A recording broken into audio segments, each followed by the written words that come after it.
السلام علیکم ورحمۃ اللہ وبرکاتہ۔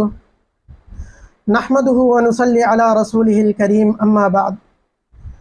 محترم عزیزوں، ایک مرتبہ شیخ شبلی رحمۃ اللہ علیہ یہ وضو کر کے مسجد کی طرف نکلے۔ ابھی راستے ہی میں تھے کہ اللہ رب العزت کی طرف سے الہام ہو گیا۔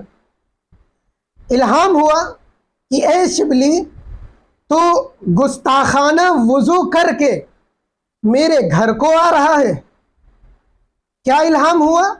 گستاخانہ وضو کر کے میرے گھر کی طرف چلا آ رہا۔ تو شبلی رحمت اللہ علیہ سہم گئے اور پیچھے ہٹنے لگے۔ تو دوبارہ الہام ہوا کہ شبلی، تو میرے گھر کو چھوڑ کر کہاں جائے گا؟ اب یہ پریشان اور زیادہ سہم گئے۔ اس حالت میں اللہ رب العزت کی ضرب لگائی، اللہ اللہ اللہ کہا۔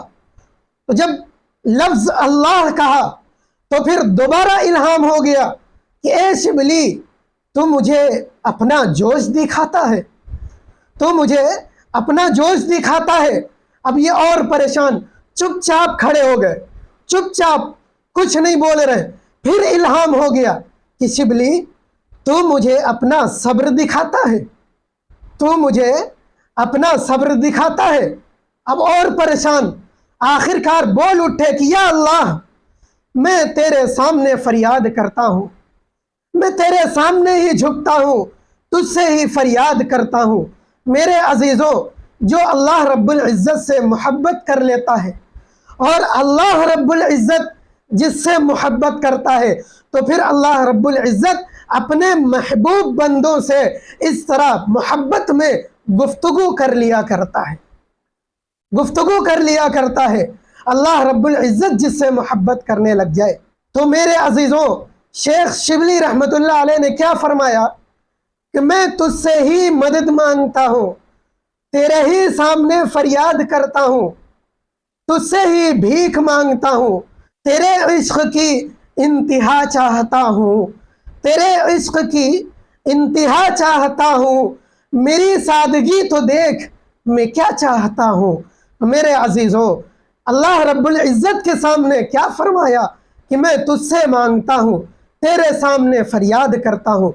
میری طرح نہیں، ہم سب کی طرح نہیں کہ جہاں مرضی آئے، جس آستانے پر چلے گئے ماتھا ٹیک دیا، سر جھکا لیا، فلاں بزرگ کے پاس، فلاں اولیاء کے پاس چلے گئے اور دکھڑے رکھنے لگے، مرادیں مانگنے لگے۔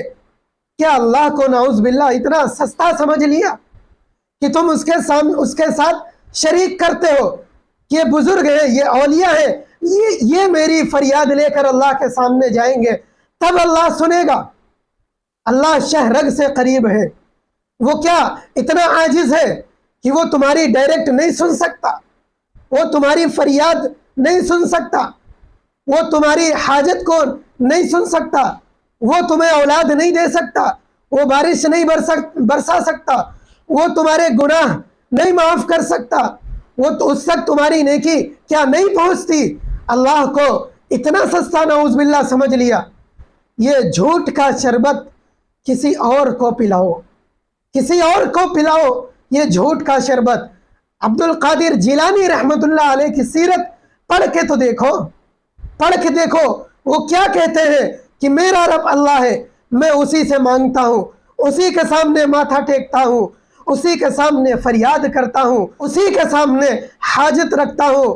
وہی عزت دینے والا، وہی ذلت دینے والا، وہی بلندیاں دینے والا، وہی ہمارا کار ساز ہے، وہی اولاد دینے والا، وہی ہمیں کھلانے والا، وہی ہمیں پلانے والا، وہی رزق دینے والا، وہی ہمیں جگانے والا، وہی ہمیں اٹھانے والا، وہی ہمیں بصیرت دینے والا، وہی ہمیں سماعت دینے والا، وہی ہمیں شجاعت دینے والا، وہی ہمیں قوت گویائی دینے والا، وہی ہمیں سمجھ دینے والا، وہی ہمیں سلانے والا، وہی ہمیں جگانے والا، وہی ہمیں اٹھانے والا، وہی پھر سلانے والا، وہی ہماری سننے والا، وہی تمہاری سننے والا، وہی بچہ دینے والا، وہی زندگی اور موت دینے والا، وہی کائنات چلانے والا، وہی سورج کو نکالنے اور ڈبونے والا، وہی چاند سے اندھیری رات کو روشن کرنے والا، وہی پہاڑوں سے جھرنے کو نکالنے والا، وہی کھارے پانی سے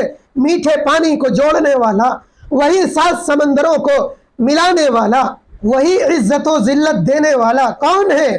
کون ہے؟ اللہ ہے۔ اللہ رب العزت ہی ہم سب کا پالنہار ہے، اسی سے مانگو، اسی سے حاجت پوری کرو۔ شیخ عبد القادر جیلانی رحمۃ اللہ علیہ، آپ ان کی سیرت پڑھ کے دیکھو، انہوں نے کس کے سامنے سر جھکایا؟ وہ کس کے آستانے پر گئے؟ انہوں نے کس سے بھیک مانگی؟ ان کو دینے والا کون تھا؟ ذرا دکھاؤ تو صحیح۔ انہوں نے اپنے پیر و مرشد کے سامنے سر جھکایا ہو؟ انہوں نے کسی سے بیٹا بیٹی مانگی ہو؟ انہوں نے کسی کے سامنے اپنی حاجت رکھی ہو؟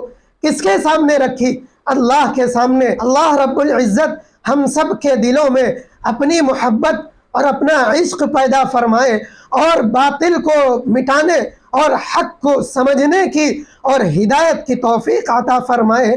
وآخر دعوانا ان الحمد للہ رب العالمین۔